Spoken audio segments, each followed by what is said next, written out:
আসসালামু আলাইকুম। অলি স্যারের অনলাইন কোচিং এ সবাইকে স্বাগত।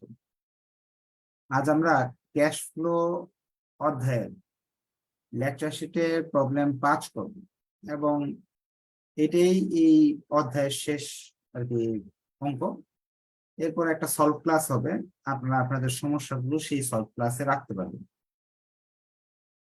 যেহেতু শেষ অঙ্ক, তাহলে বুঝতে পারতেছেন এই অঙ্কটা বেশ জটিল।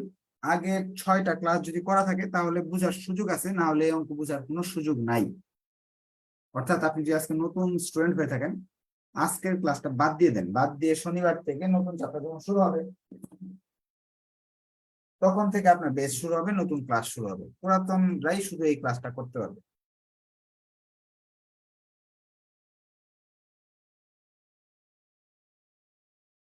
এক তারিখ থেকে নতুন বেস বা শনিবার থেকে নতুন বেস হবে, এটা বলে দিন পুরাতন যারা আছে। আজকের অঙ্কটা ইনডিরেক্ট মেথডে করলে সবাই পাবে।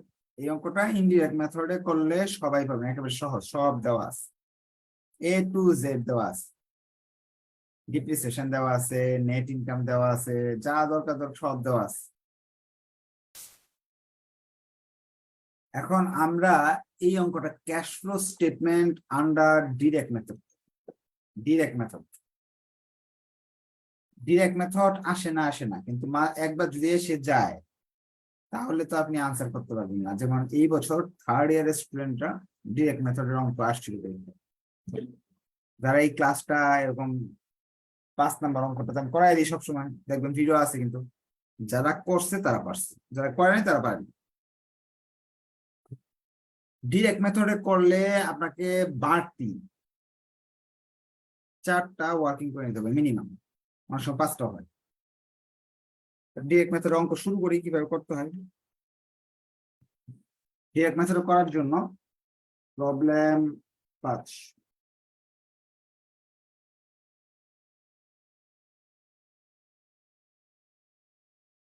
Cash flow statement direct method.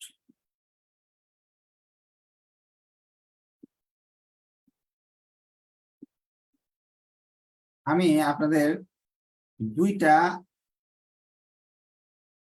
নিয়ম শিখাবো, একটা বেসিক শিখিয়ে দিব, বুঝে বুঝেও করতে পারবেন। আমি আবার একটা আপনাকে শর্টকাট মেথড শিখিয়ে দিব। ডিরেক্ট মেথড যদি পরীক্ষা চলে আসে তাহলে কিভাবে আনসার করবেন শর্টকাটও একটা শিখিয়ে দিব। ওয়ার্কিং 1, ফার্স্টে আমাদের লিখতে হয় cash flow from operating activities. এই কথাবার্তা তো লিখতে হবে, ডিরেক্ট মেথড বলেন ইনডিরেক্ট মেথড বলেন, 4টা ওয়ার্কিং করতে হবে। প্রথমে নগদ পাওয়া গেল, cash receive,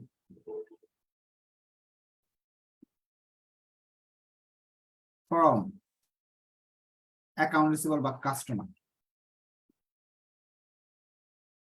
cash receive from customer, এটা ওয়ার্কিং করে নিতে হবে। এই কথা লিখে দিবেন, cash receive from customer. Cash receive from customer করার জন্য আপনাকে যা যা করতে হবে, খতিয়ান সিস্টেমও করতে পারবেন, সূত্র দিয়েও করতে পারবেন। সূত্রটা আগে দেখাচ্ছি। সূত্র হলো সেলস, প্রশ্ন সেলস দেওয়া থাকবে, সেলস এর সাথে যোগ করবেন ডিক্রিজ, যোগ করবেন ডিক্রিজ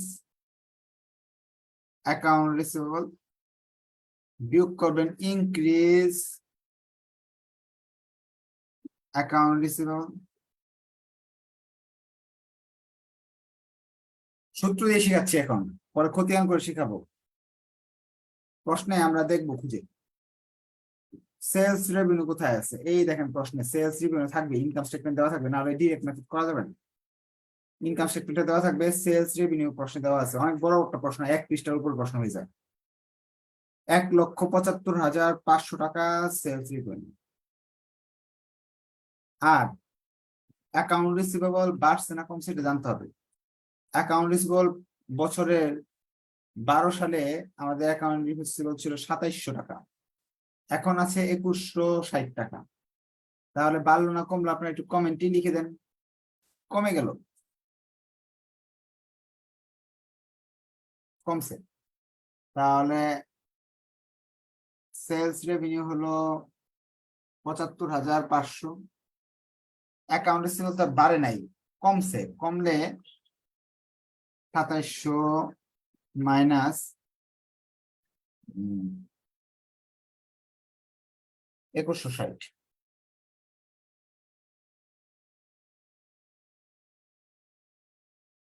৫৪০।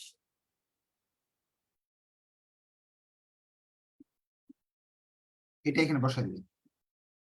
এখন বললেন স্যার আমি সূত্র মুখস্থ করতে চাই না, আমি বেসিক বুঝতে চাই, তাহলে আপনাকে খতিয়ান করতে হবে। বেসিক বুঝতে হলে তো খতিয়ান করতে হবে, অ্যাকাউন্ট রিসিভেবলের খতিয়ান করবেন। খতিয়ানে ব্যালেন্স বিডি মানে বছরের শুরুতে ছিল ২৭০০ ডেবিট পাশে, সিডি ক্রেডিট পাশে সিডি ২১৬০। বিক্রয়ের ফলে দেনাদার বাড়ে, তাহলে যেমন sales account receivable debit, sales revenue credit.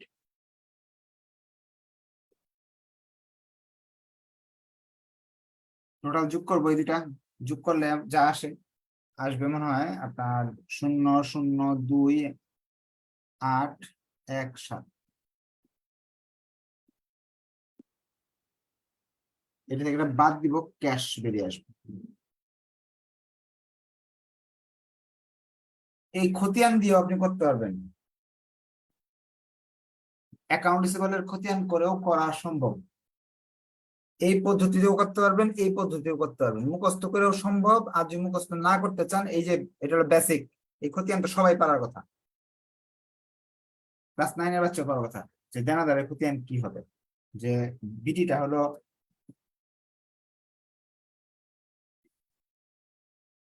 এখন এই একটা প্রথমে টাকা পাওয়ার হিসাব করতে হবে।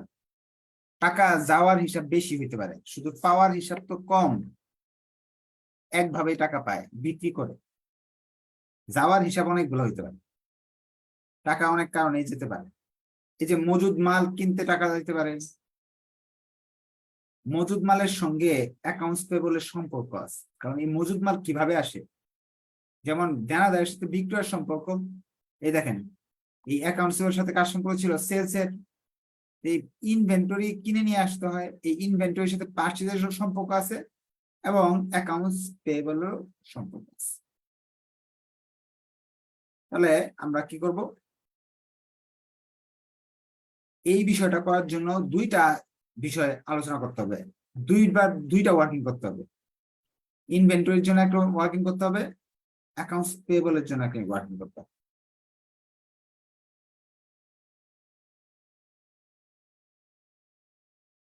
তাহলে এটা মুছে ফেলি, সূত্র দিয়ে শিখাই। বেসিক তো আপনারা বুঝে গেছেন, খতিয়ান করতে হবে আপনার। ওয়ার্কিং টু, টাকা তো পাইলেন, এখন পেমেন্ট, ক্যাশ পেড। সাধারণত এই নিয়মের অঙ্ক আসে না, কিন্তু তারপর নিয়মটা শিখে নেবেন যদি বাই চান্স প্রশ্ন কঠিন করে।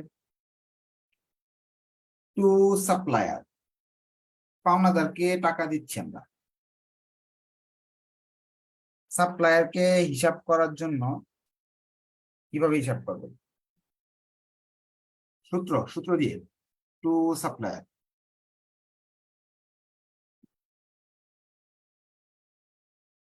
সূত্র লিখে দিতেছি, লিখে নেন। Cost of good sold, cost of good sold লিখতে হবে। এখানে হলো ডিক্রিজ ইনভেন্টরি, ইনক্রিজ ইনভেন্টরি। উল্টা, এটা উল্টা, decrease accounts payable, increase accounts payable.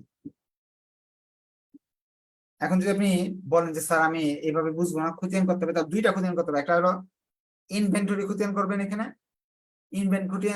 Inventory খতিয়ান করে পরে অ্যাকাউন্টস পেবল একটা খতিয়ান করবেন। দুইটা খতিয়ান করলে এই আনসারটা বেরিয়ে আসবে।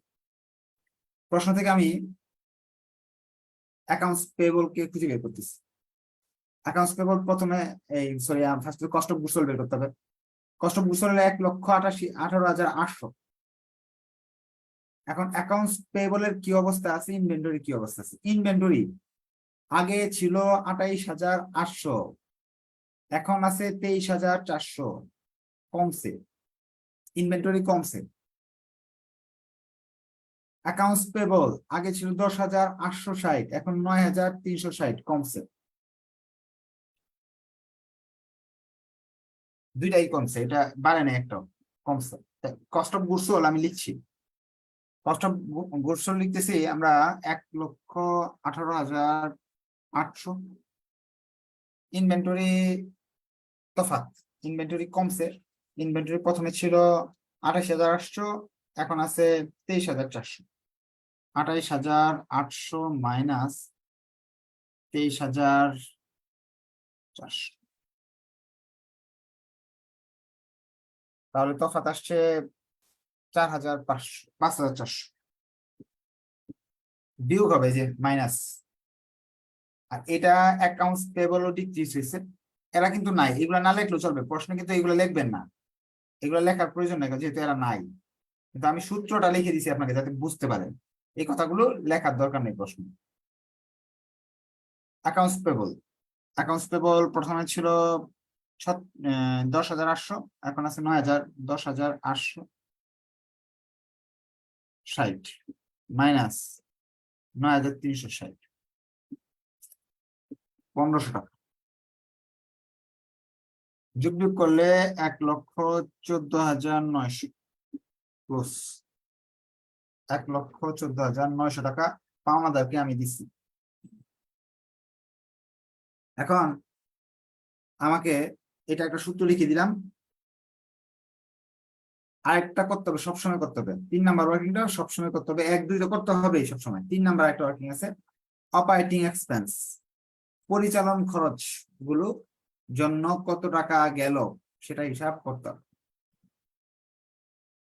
পরিচালন খরচে অপারেটিং এক্সপেন্স এই জায়গায় দেওয়া থাকে,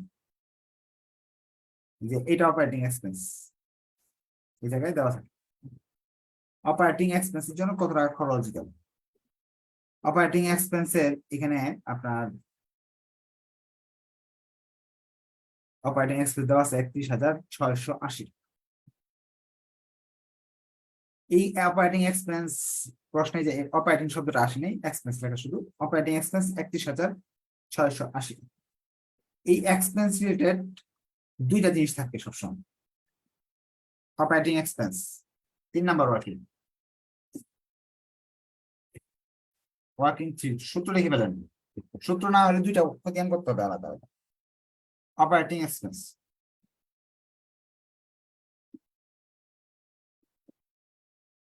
two operating expense, operating expense first হয়েছে অপারেটিং এক্সপেন্স 31,680। দুইটা খতিয়ান করতে হবে, একটা খতিয়ান হলো আপনার প্রিপেডের জন্য, অগ্রিম খরচের জন্য একটা করতে হবে, decrease prepaid expense, increase prepaid expense. অগ্রিম খরচে বলি, আবার এটা উল্টা কি হতে পারে, ইনক্রিজ এক্সপেন্স পেবল, বকেয়া,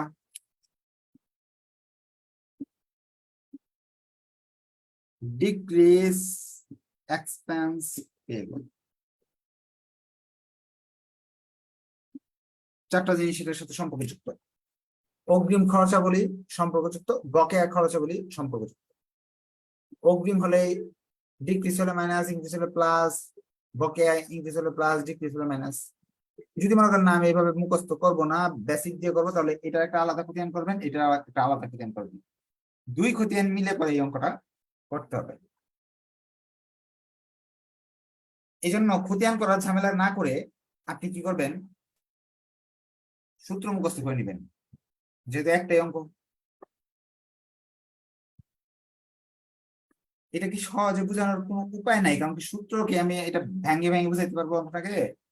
যেটা সূত্র তো সূত্রই, ভেঙে বুঝাইলে তো, এই যে কথা বুঝাইলাম না, একটা খতিয়ান করে নিতে হবে আপনাকে, লেজার করে নিতে হবে।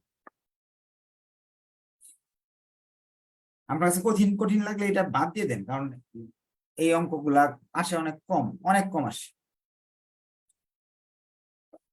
এখন আমার প্রিপেইড এক্সপেন্স আগে ছিল 1400, এখন হয়েছে 1000, কমছে। অ্যাক্রোড এক্সপেন্স পেবল আগে ছিল 3600, এখন আছে 2700, কমছে। দুইটাই কমলো, এটাও কমলো এটাও কমলো, তাহলে এই দুইটা না লিখলেও চলতেছে, এই দুইটা আমার না লিখলেও চলতেছে। প্রিপেডটাও কমলো, এটাও কমলো। 1440, 1080, 1440, 1080। আর অ্যাক্রোড এক্সপেন্স পেবল 3600 আর 2700, 3600 আর 2700। এটা কমলে হলো মাইনাস, আর এটা কমলেও প্লাস হবে।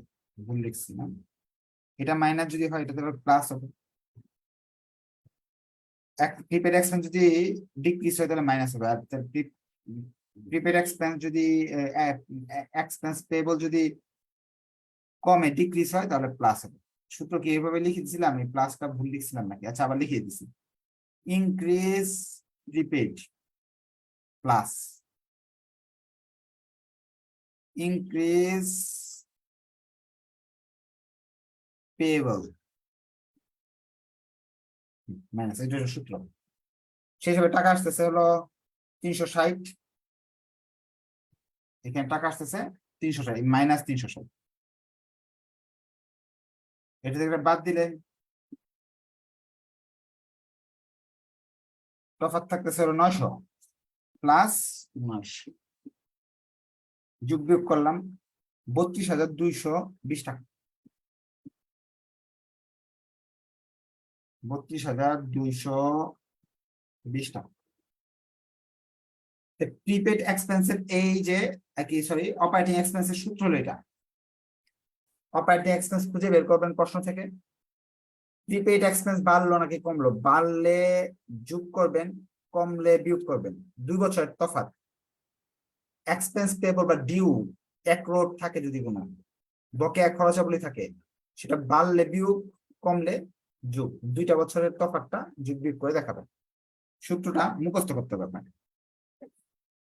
অথবা খতিয়ান করে করেও করা যায়। সূত্র এখানে দেখে নেন,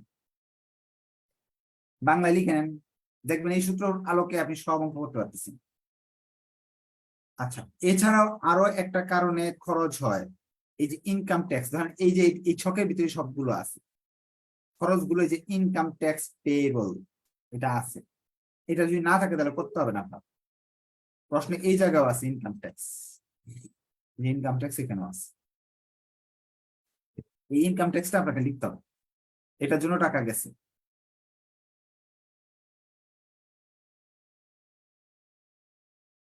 ইনকাম ট্যাক্স আপনাকে খতিয়ান করতে হবে। 4 নাম্বার ওয়ার্কিং, লাস্ট ওয়ার্কিং, এরপরে আর কোনো কষ্ট নাই। Working charge, income tax. Income tax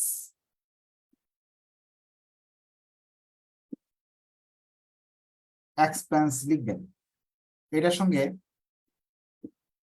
increase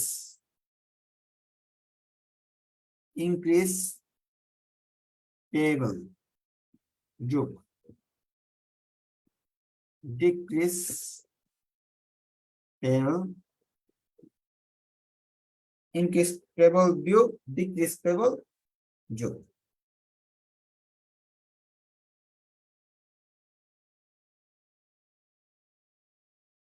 এটা কিন্তু অপারেটিং এক্সপেন্সের মতোই সেম। অপারেটিং এক্সপেন্সের হিসাবটা যেভাবে শিখছিলাম এইভাবেই আসছে। অপারেটিং এক্সপেন্স কিন্তু এরকম ইনক্রিজ মাইনাস ডিক্রিজ প্লাস ছিল। শেষে আমরা দেখতেছি অ্যাকাউন্টস এই ইনকাম ট্যাক্স আছে 6,480, 6,480 আছে। আর ইনকাম ট্যাক্স প্রথমে 0, এখন হলো 2,160 টাকা বাড়লো। প্রথমে 0 ছিল, এখন 2,160 টাকা বাড়ছে। লিখব 6,000, এটা এখন বাড়ছে 2,160 টাকা। বাড়লে কি মাইনাস, যোগ বিয়োগ করলাম।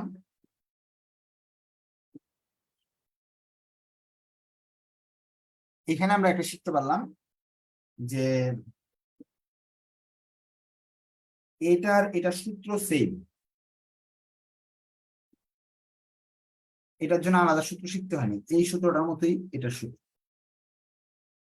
যোগ করে এই জায়গায় লিখে ফেলছি 151,440।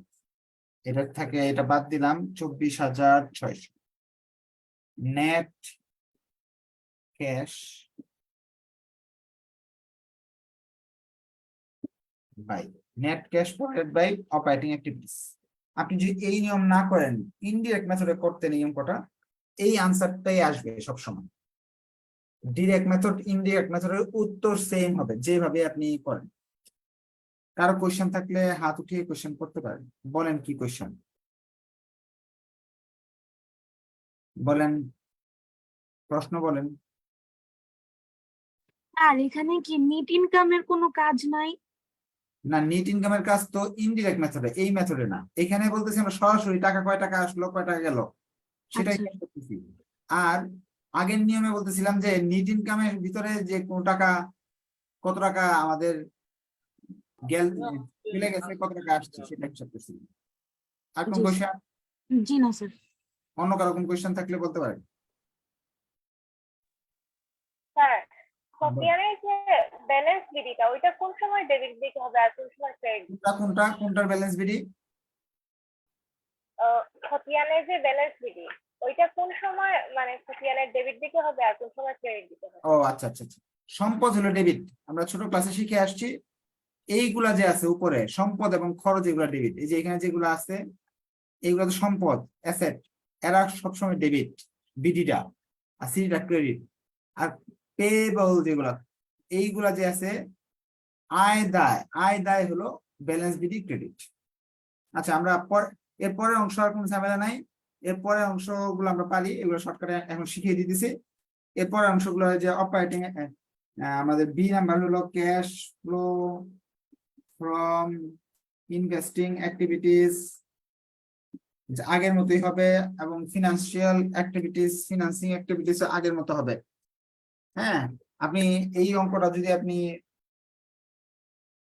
ডিরেক্ট ইনডিরেক্ট মেথড করেন, এই উত্তরটাই হবে। হ্যাঁ, এখন এখানে সম্পদ বাড়া কমা এরকম কিছু আছে কিনা এগুলো সমন্বয়ে লেখা আছে, এগুলো দেখে দেখে বসাই দিব, আর কোনো কাজ নেই আমাদের। আমাদের ফার্স্টে দেখতেছি এখানে সম্পদ কেনা বেচা হয়েছে বি নাম্বারে। Equipment costing 3600 was sold for 3,060 টাকা cash, when the book value of the equipment 3,240। এইগুলা দেখে আমার লাভ নাই। অপারেটিং অ্যাক্টিভিটিস এগুলো যায় যদি ইনডিরেক্ট মেথড করি, কিন্তু কয় টাকায় বিক্রি করলাম এটা আমার জানা দরকার। 3,060 টাকায় বিক্রি করছি, তাহলে আমার 3,060 টাকা প্লাস হবে যেহেতু বিক্রি করছি। ইকুইপমেন্ট কস্টিং 32,400 ওয়াজ পারচেস, 32,400 দিয়ে আমি কিনছি, পারচেস করছি, এটাও আমার আসবে। সরাসরি দেওয়া আছে ইকুইপমেন্ট পারচেস দেওয়া আছে 32,400, সরাসরি দেওয়া আছে প্রশ্নে। ইকুইপমেন্ট সেলস সরাসরি দেওয়া আছে, আমাদের এত হিসাবের দরকার নাই। 3,060 টাকা, সেলসটা তো যুগ হবে। আর ল্যান্ডের বিষয়ে আরো সম্পদ আছে, উপরে যা দেখি। সম্পদ বলতে আরো একটা সম্পদ আছে, ল্যান্ড।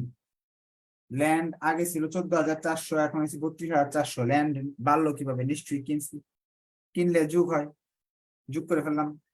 কিনলে আর কি সম্পদ বাড়ে, টাকা কমে। পারচেস ল্যান্ড, ল্যান্ড পারচেস হলো 18,000 টাকা। আনসারটা মাইনাস আসতেছে 47,340 টাকা। Net cash used by financing investing activities, এগুলো আপনারা পারেন, সরাসরি বসে গেছি আগের 6টা ক্লাসে তো এগুলো শিখেছি। C number, cash flow from financing activities. Financing activities dividend আসবে। ডিভিডেন্ড প্রশ্নের সমন্বয় প্রথমে দেওয়া আছে, ডিভিডেন্ডের পরিমাণ সমন্বয় দেওয়া আছে 5,760 টাকা। ডিভিডেন্ড 5,760 টাকা দেওয়া আছে। আর বন্ড এবং শেয়ার এগুলো কি বাড়া কমার বিষয়ে বলা আছে, আমরা দেখি উপরে যাই, এখানে কিছু বলা আছে। এই যে বন্ড ভ্যালু ইস্যু বিক্রি করছি 16,200, সমন্বয় বলা আছে, উপরে না গেলেও চলবে। কমন স্টক হলো ল্যান্ডের সাথে বদলাবদলি হয়েছে। হ্যাঁ, এই জিনিসটা একটু শিখাতে হবে আপনাদের। কমন স্টকটা ল্যান্ডের সাথে পরিবর্তন করা হয়েছে, তাহলে এই জিনিসটা একটু আপনাদের শেখাতে হবে। এটা দাঁড়ান, তাহলে এটা তো আমরা সমন্বয়টা আগে করি নাই। আচ্ছা, ডিভিডেন্ডের বিষয়টা লিখি। হ্যাঁ, ডিভিডেন্ড বিষয় হলো 5,700। আর হলো বন্ড ইস্যু,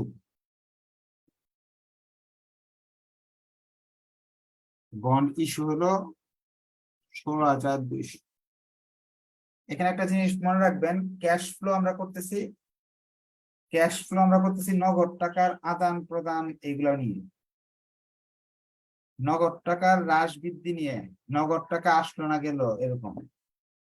যদি ধরেন একটা জিনিসের পরিবর্তনে আরেকটা জিনিস আসে, তাহলে এটা এখানে আসবে না। যেমন ল্যান্ড এখানে 18,000 টাকা আপনি এরকম দেখাইছেন, এখন যদি শেয়ারটা এখানে দেখান 18,000, শেয়ার বাড়ছে,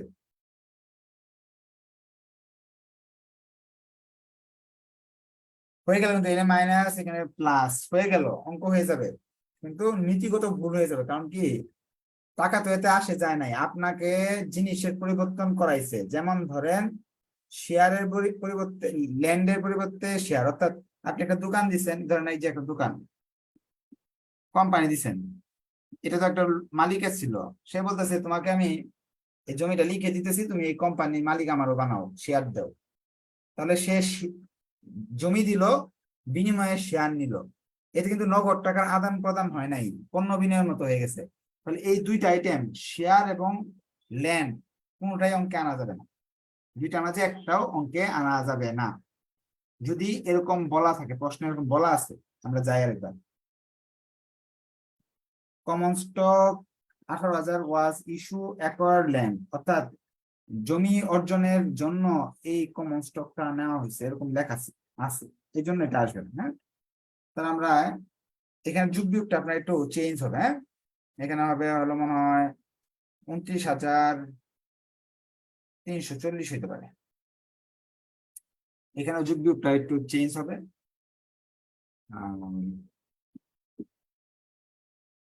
11,000 বা 10,500। আমরা net cash provided by financing activities, এটা যোগ বিয়োগ করলাম আমরা, 5,760 টাকা আসবে। ক্যাশ ইনক্রিজ, এটার সাথে বিগিনিং ব্যালেন্স যেটা আছে সেটা যোগ করলাম, 28,620 টাকা। এন্ডিং ব্যালেন্স 34,380 টাকা। এন্ডিং ব্যালেন্স, ক্লোজিং ব্যালেন্স শেষ। ওপেনিং ব্যালেন্স ছিল 28,620, এন্ডিং 34,380। এই ছিল অঙ্ক। ভিডিওটা আরো কয়েকবার দেখেন, না বুঝলে নেক্সট ক্লাস সলভ ক্লাস হবে, বলবেন যে স্যার এটা বুঝি নাই সেটা বুঝি নাই, এরকম আরো অঙ্ক করার চেষ্টা করবেন। ধন্যবাদ সবাইকে, আসসালামু আলাইকুম।